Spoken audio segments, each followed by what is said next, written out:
Kakang Prapto. Inggih Raden, pangabekti kula katur. Iya. Kakang Anoman banget panarimaku tiba sepadha-padha. Gawe kaget rasane atiku. Ana wigati apa Kakang Senggono? Aduh Raden, awratmu didhawuh pangandikanipun sesembahan kula. Pandhita ing Kutha Runggu. Sang Begawan Kesawa Sidi kula dinuta ngupati kelawan paduka Raden Arjuna. Menawi sampun saged pinanggih, monggo Raden, daya-daya kula suwanaken wonten ngarsanipun Sang Adi Penembahan Begawan Kesawa Sidi.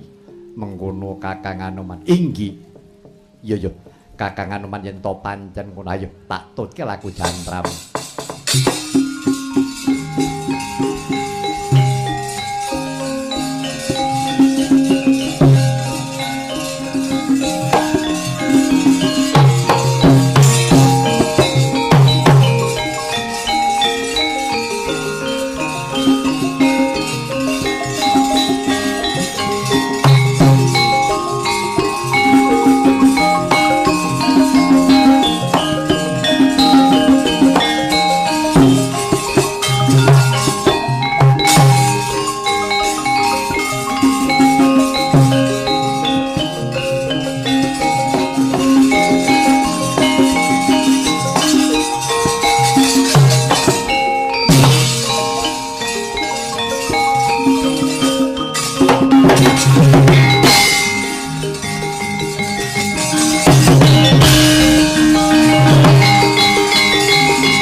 kendeng gegandingan gantane kaya ginaris urek kenditing langit enggak lenggok biru moyo lelungit dan lam-lamun mulat mega petak kang amayungi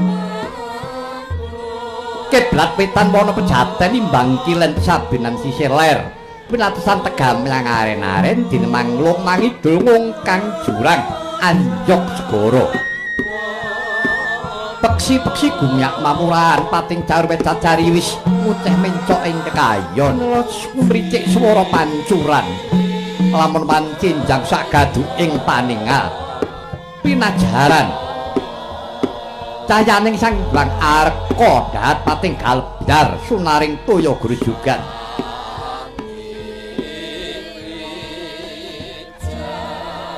nenggih lambunging gununging mriku wonten kukus kumendheng anggondo menan ratus rasa mala tandha padipokaning brahmana sinten pawing kang kepareng lenggah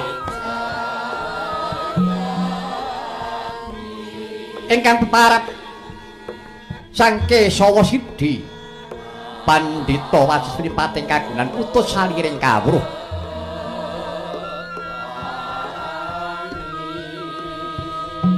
Ing mangke sang pandhita panenggah bali pacrabaan nampi pisuwanira kadang panengah Pandhawa ingkang kekasih Raden Janaka ya Raden Herjuna ya sang pamadi kadherekan sang Wanara Seta nenggih sang Anoman ya Senggana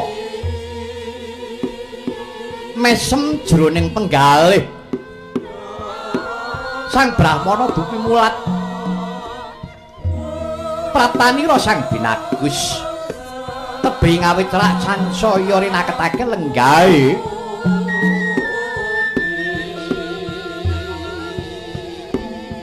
kocap teko kaya ta mangkono pangudi asmarane diri ingkang dereng kawijining lesan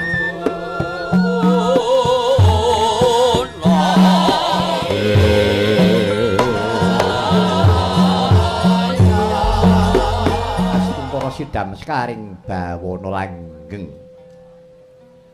ulun waspadake ingkang prapta iki kaya kadang panengah Pandhawa kang kekasih Raden Arjuna. Raden kanthi karaharjan praptanira ana ing pertapan Kutharunggu iki Raden kawula nuwun inggih sang topa awit kasembuh berkah pangestu paduka sang adi penemban sowan kula kanthi raharja mboten langkung kula ngaturaken sumengkeming pangabekti kula mugi konju penemban yo Raden banget panarimaku dene sira ngaturake pangabekti andadekake suka marwataning atiku Anoman wonten dawuh penemban kono-kono prayogakna pasibanira kawula nok lho iki ngestaken dawuh paduka sang adi penemban. Iya. Raden wonten timbalan iki ngadhawuh sang adi penemban. Wuruhanira Raden. Marmane aku utusan kelawan abdiku si Anoman ngupadi kelawan paduka Raden Arjuna. Yektine iki ana bab-bab wigati ingkang nedya tak dawuhake kelawan jeneng sira Raden. Kawula nuwun inggih. Coba Raden yen ora selak kelawan jroning tiyasira. Sira pratana pertapan Kutharunggu iki kaya ing ana ingkang hanenuntun jroning atinira. Coba prasajakna apa Raden kang dadi sedyanira? Inggih. Penemban mugi antadosna ing kauningan. Waleh-waleh menapa sowan kula ngabiyantara paduka. Sang adi penemban. Estanipun kula namung mestuti warsitaning Bathara menawi dinten menika jawata nedya matedhaken nugraha tumuruning Ponang Wahyu Sri Makutha Rama ingkang mapan wonten ing pertapan Kutharunggu. Saking pangraos kula inggih namung paduka sang adi penemban ingkang menang maringaken nugraha menika kala wau. Mulawi saking menika penemban menawi to kula dipun keparengaken menawi tetela mawi srana srananipun menapa prayogi paduka sang ati penemban kula aturi paring dawuh penemban. Nah yen to pancen ngono mula iki tanpa nono nugraha kang bakal tak paringake kelawan paduka Raden.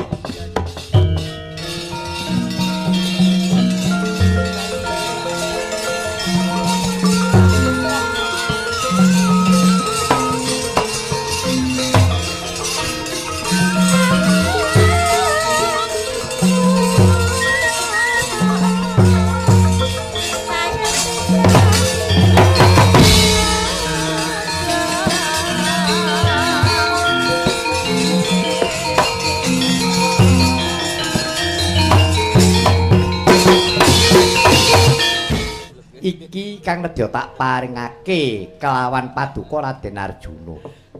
Nugraha iki rikala semana wis nate dadi rebutan.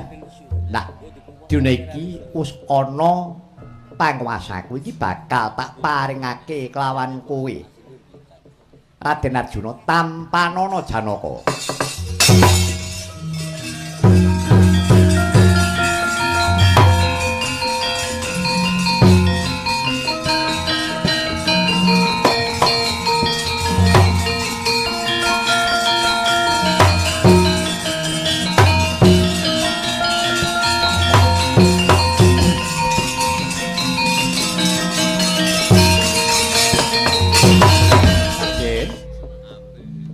Sabab apa Raden Arjuna kok sungkawa?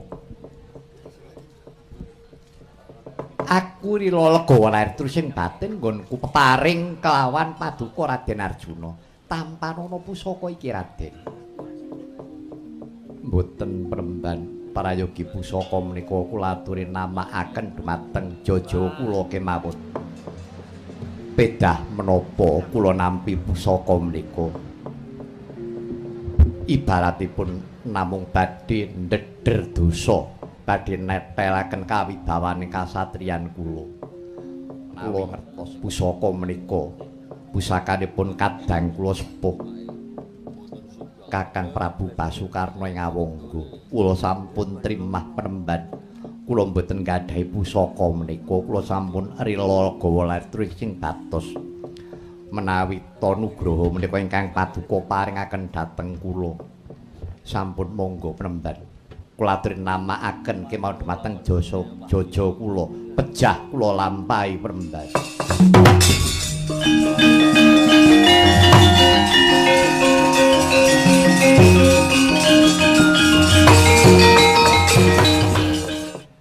Petela tulus bebudenmu Raden. Sejatine iki mau aku mung kepengin nodi sepira antep prastyaning atimu anggonmu ngrilakake pusaka senjata Kuntawijaya Danu kang wis nate dadi rebutan kelawan jeneng sira ewadene sira wis narima kalamunta pusaka iki dadi darbeke Kadangira werda ing Awangga Prabu Karna. Ya Raden, yen to pancen mengkono aku banget bombong dene darbe kadang ingkang jejeg adek-adeke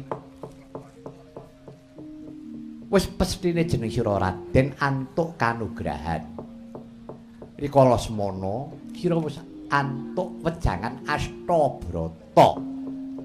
Sapa sing maringi aku ora wenang bakal mdarake nanging wis mbok tampa. Nah, isih ana panunggalane Raden. Wejangan Astabrata mau isih ana panunggalane, yaiku ing Cengaran Makutarama. Wahyu Sri Makutarama iki agemane Sri Rama Wijaya. Sadurunge manitis panjenengane ninggal ageman wujuding Makutha. Yen to diagem iki ing tembene bakal bisa jumeneng Ratu Trah Pakuningrat iki wujude Raden.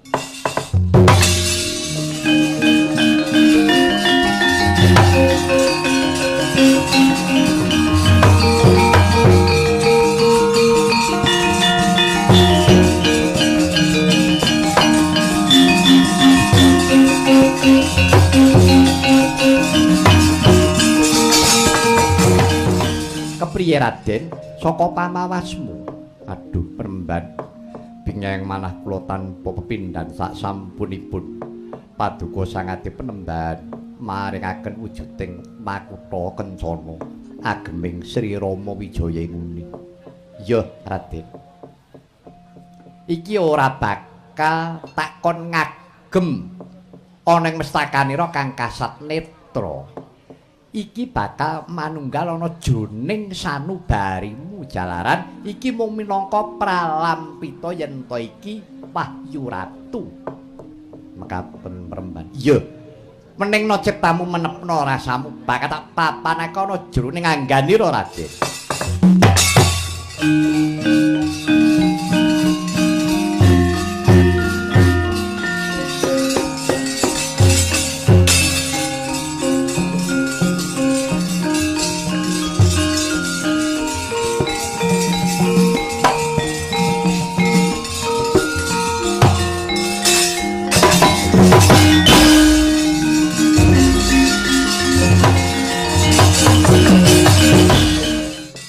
Raden wonten dawuh penemban. Nah, Wahyu Sri Makutha Rama pulunging keprabon wis manunggal kelawan jeneng sira.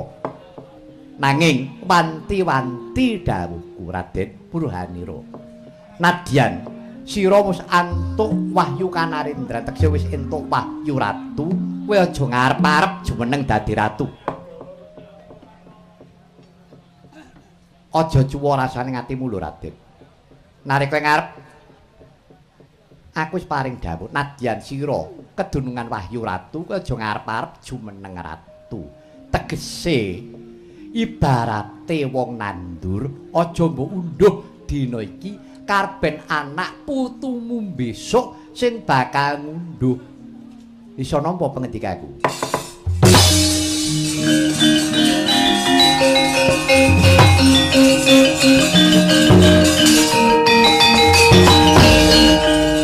Piye Raden?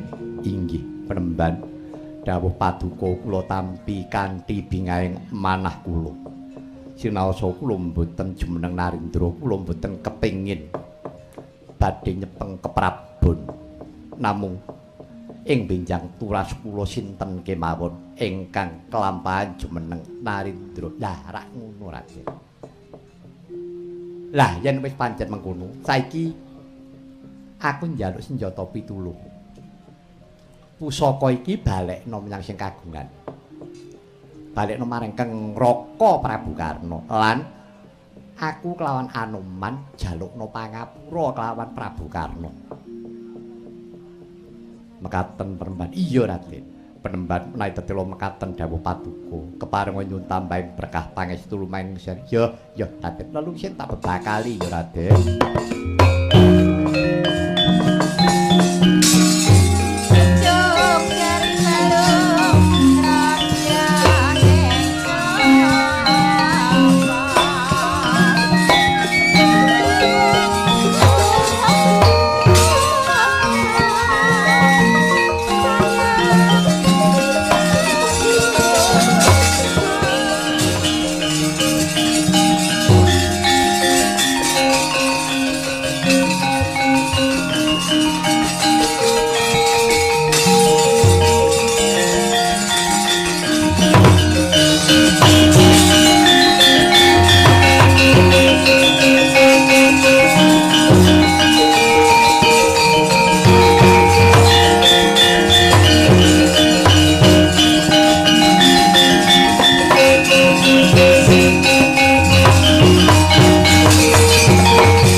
Prabu kula ingkang sowan. Siadi mentas saka ngendi? Inggih. Kula sowan ngarsanipun Sang Adi Penemban ing Kutha Runggu. Sang Begawan Kesawa Sidi. Lah banjur Siadi kula kautus Sang Adi Penemban. Kula kadhawuhan ngunduraken pusaka paduka senjata Kuntawijaya ndan. Kowe lah dalah adhiku, Dian.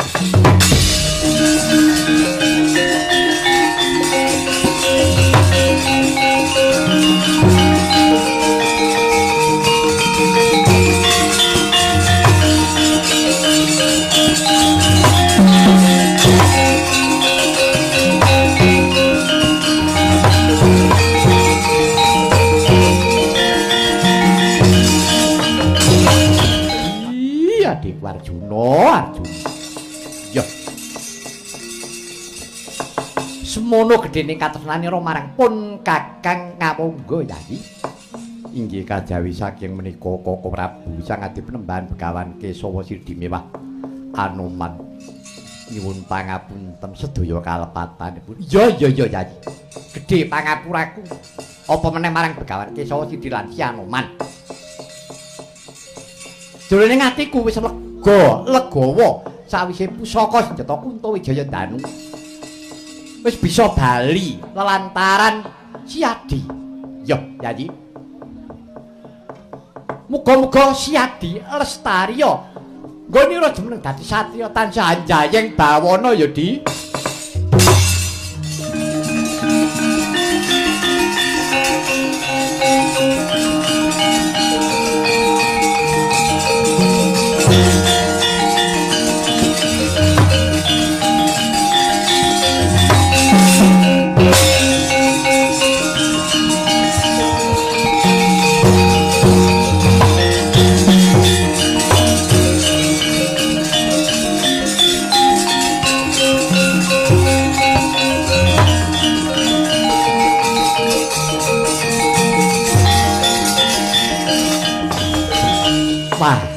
panjenenganipun anak Prabu Ngawangga ketingal sumringah pasuryanipun. Inggih, Paman. Dinten menika pusaka Kuntawijaya Danu sampun saged wangsul, Paman. Weh. Wijaya Danu sampun kundur wonten ngasta paduka. Inggih. Lajeng ingkang ngaturaken kadang kula Yayi Arjuna. Lho, Ceng Rayi pun Janaka. Inggih. Pun kunduraken dhateng panjenenganipun sinipun. Inggih, Paman. Panjenengan inggih remen. Lho remen ngaten, Paman. Mapan ingkang kula gegadhang dinten dalu wangsuling pusaka Wijaya Danu. Nek kula malah isin. Isin kados pundi? Nyatanipun pusaka menika rikala semanten ical. Nggih ta? Nggih. Ingkang nyingetaken Anoman. Lah, sak menika ingkang masulaken pun Janaka. Janaka menika badya kadang menika nyatanipun mengsah panjenengan benjing.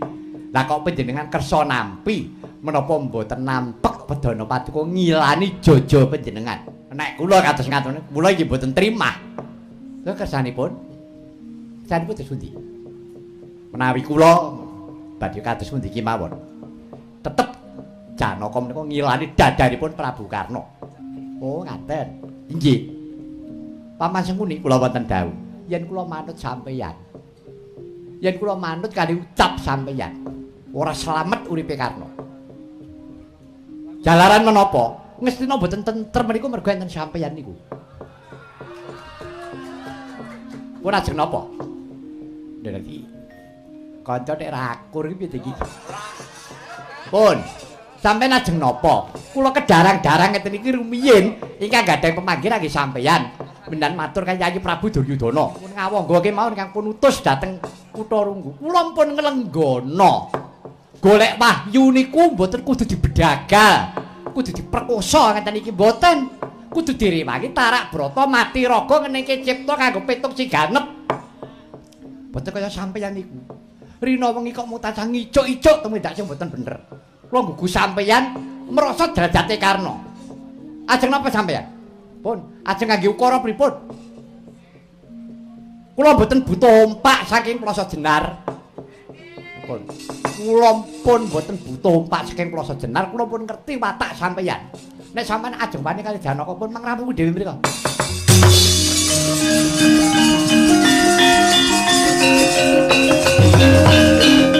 Bela bobor dagang aku wis. Wis. Teku gawe ukara wis ora mandi cah lalakon kono.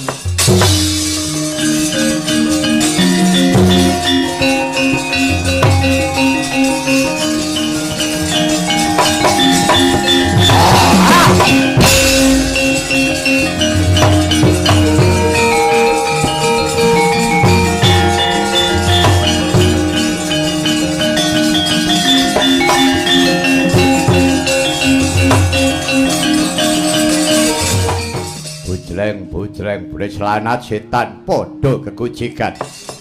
Ana satriya Gung Birawa ngadang no tengahing dalan prapatan kuwi sapa Gus? Kadang panenggak Pandhawa satriya unggul pawenang Raden Werkudara. Kowe Werkudara? Ya aku Werkudara. Ah, kowe sing tak goleki. Ah.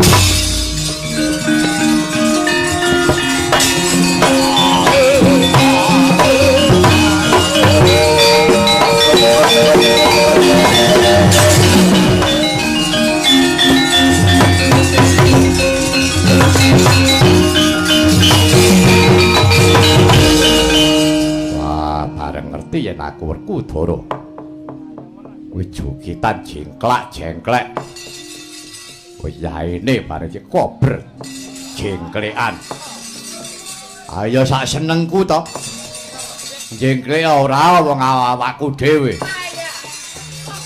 ora kowe sapa kowe takon karo aku satriya panglebur gongsa sing wis abadan Sukarya Kumbakarna karepmu arep apa persajan wae aku ruwaten ora iso wah aku moh gawe celakane liyan nadyan to kowe buta aku moh tumindak gawe sangsarane liyan yen pancen ora gelem malah tak sampurnake dhewe yen to pancen kowe arep gawe wisunane Werkudara ayo.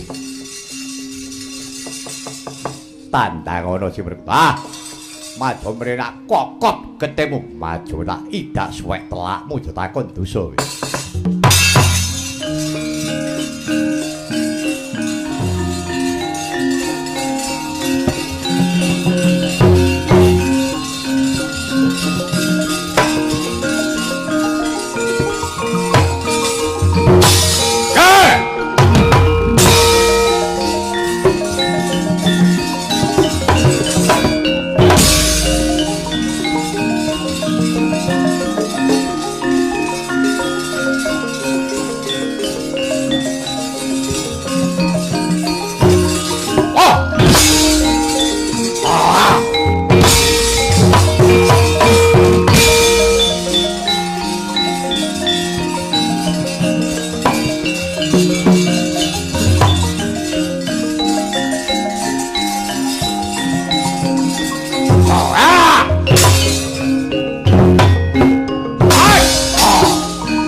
Kok kaya wong bingung. Wah, gelo rasane atiku. Gelo piye? Mungsuhmu ilang. Mungsuhmu ilang? Iya. Ilange kepriye? Arep paten tak tamani kuku Pancanaka ilang tak kedhetake. Nalika kowe ngarep pun Kakang rak wis paring dawuh. Si Adi yen kepengin kamulyan, Wahyu ku ora kudu kamulyan. Wahyu kuwi bisa uga sok ngelmu, bisa uga sok kekuatan, kasekten. Lah, iki mau kumarane kadang mudane Prabu Rahwana biyen. Sing jeneng Arya Kumbakarna. Kuwi nadyan ta wujuding buta, nanging Kumbakarna kuwi ya klebu satriya. Ngugemi jiwa kasatriyane. Nggone maju perang ora mbelani angkara murka nanging mbelani bumi kelairane. Ora lila yen to negara Ngalengka kowe mau dosa asik bangsaning Wanara. Mula nadyan to temekaning pati labuh karo negara. Ya duweni jiwa kasatriyan, kok tibane kuku Pancanaka ilang saka Pandulu. Manjing menyang Wentis, tegese menyang pupu, pupumu sing tengen. Kena apa pupu tengen? Sebab pupumu sing kiwa rak wis nang isine. Isine sapa? Gajah Sena biyen. Nalika Si Adi lair wujud bungkus. Sapa sing bisa ngruwat kawan Si Adi ora liya Gajah Sena.